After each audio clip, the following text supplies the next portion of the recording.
Tapos C, hydrogen. Tapos yung COO minus. Tapos CH2.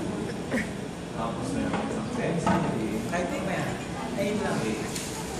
Tapos susunod, 9.11. Mamaya na lang suka. CH. 9.11. So, ito naman ang pag-nawawala ng hydrogen. NH2, C, hydrogen, C, COO minus, CH2, tapos, NCD, 0.2H. Tapos, 10.07. So, pH, 10.07.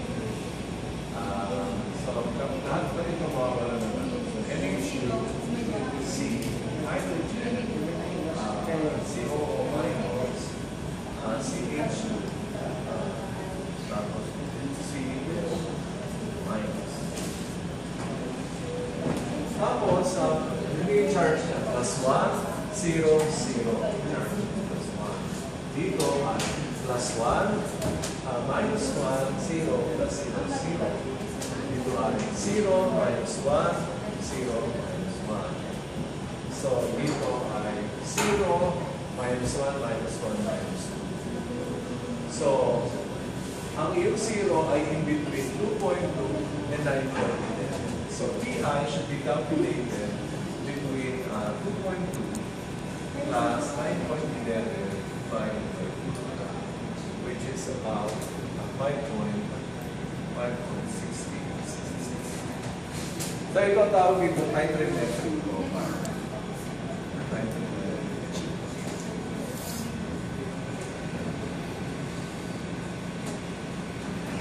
At ang tawag dito, titration curve. So, titration.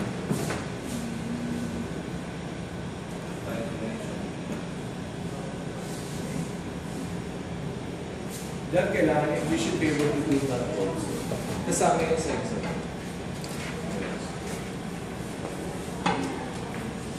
Sorry, Chua. Draw titration profile. Complete the table, 12 points. Identity of the amino acid, 5 points. Draw and label the titration of 5 points.